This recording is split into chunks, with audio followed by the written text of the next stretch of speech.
Hello दोस्तों, तो स्वागत है आपका फिर से एक नई वीडियो में। आपने ये क्वेश्चन अक्सर अपने एग्ज़ाम में या फिर किसी मॉक टेस्ट में ज़रूर देखा होगा। ये हमें क्वेश्चन दिया हुआ है। A battery of 100 volt is connected between the points A and B. Current through the branch C D will B.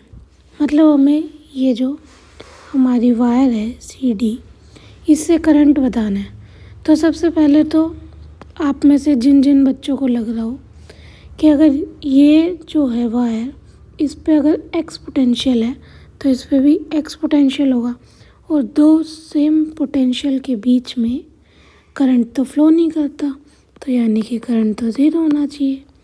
पर ये बात जो है ये गलत है, क्योंकि एक चीज़ याद रखना, जब भी दो पॉइंट्स हैं एक्स और एक्स, यानी कि कोई पॉइंट है ए, फिर दूसरा पॉइंट है उस पर बी, तो अगर इस पर एक्स पोटेंशियल है तो इस पर भी एक्स पोटेंशियल होगा, ये सबको पता है।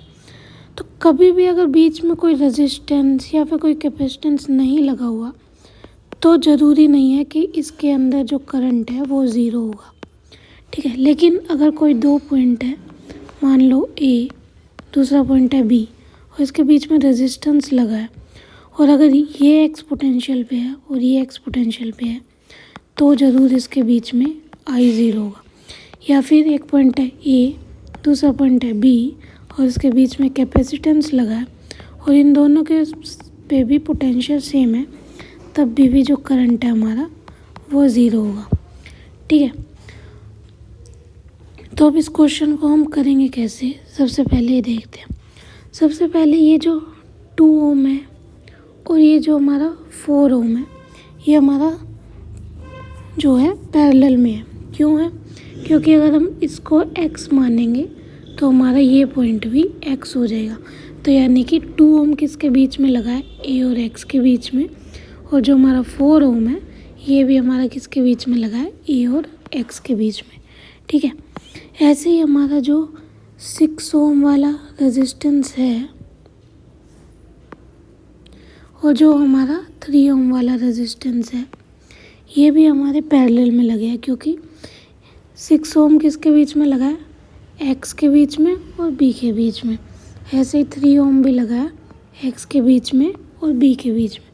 तो अगर हम इसको रिक्रिएट करें इस सर्किट को, तो हमारे पास बनेगा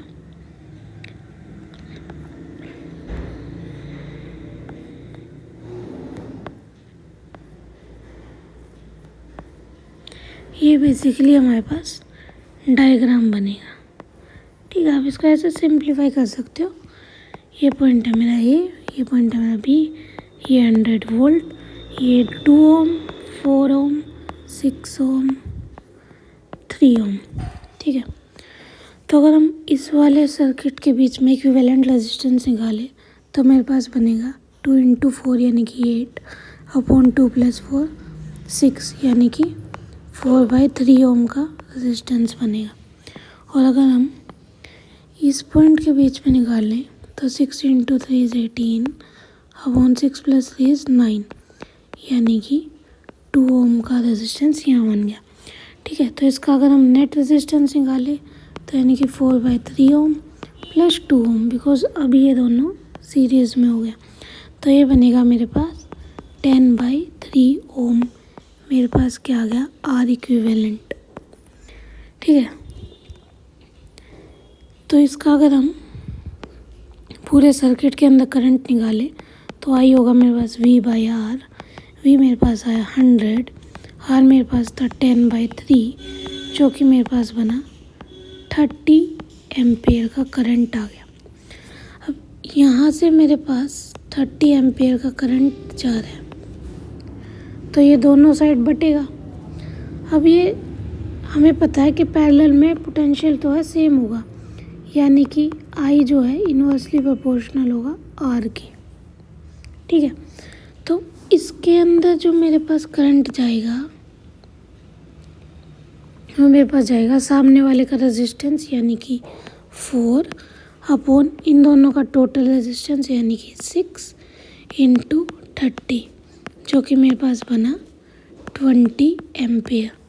ऐसे ही मेरे पास यहाँ पे कितना बनेगा, सामने वाले का रेजिस्टेंस यानी कि 2 अपॉन में टोटल रेजिस्टेंस यानी कि 6 इंटू जो मेरा नेट करंट आया 30, जो कि मेरे पास बनेगा 10 एम्पियर।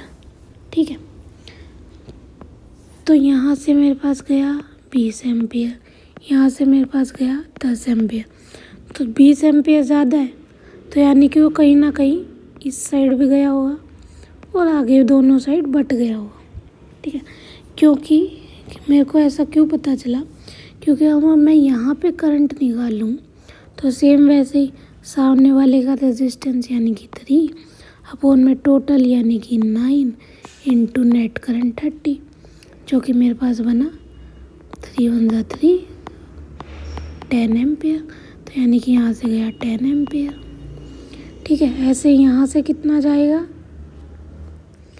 सामने वाले का रेजिस्टेंस 6 अपॉन टोटल 9 इंटू 30 2 3, यानी कि यहाँ से गया मेरे पास 20 एम्पियर।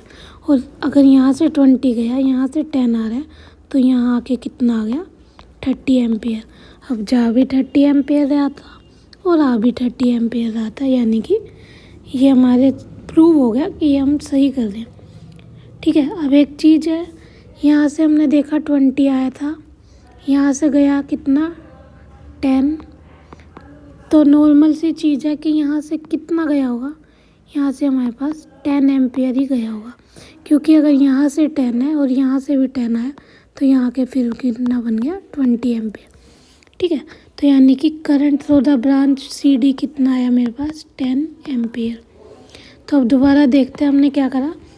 सबसे पहले हमने इक्विवेलेंट रेजिस्टेंस निकाल लिया, ये वाला और ये वाला रेजिस्टेंस मेरे पास था पैरेलल में, ये वाला रेजिस्टेंस था मेरे पास पैरेलल में, और ये दोनों कॉम्बिनेशन आपस में मेरे पास बन गया सीरीज़ में। तो मैंने इनका निकाल लिया net equivalent resistance. Net equivalent resistance निकालने के बाद मैंने इसका निकाल लिया net current through the circuit.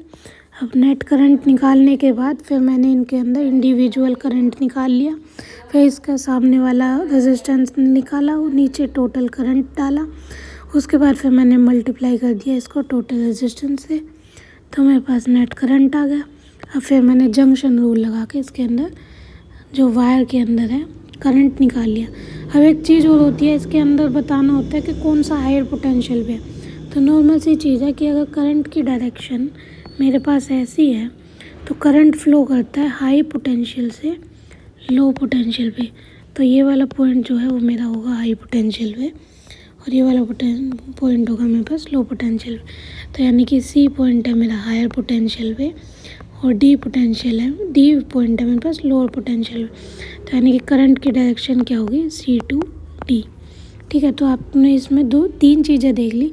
सबसे पहले करंट की वैल्यू, दूसरी बात कि हायर पोटेंशियल पे कौन है, तीसरी वैल्यू की बात कि करंट की क्या डायरेक्शन है। ठीक है, तो आई होप कि आपको ये बात समझ आई होगी। और भी अगर आपको किसी टॉपिक पे ट्रिक या फिर कोई सॉल्यूशन या फिर इजी निमोनिक्स चाहिए तो आप कमेंट में बता सकते हो।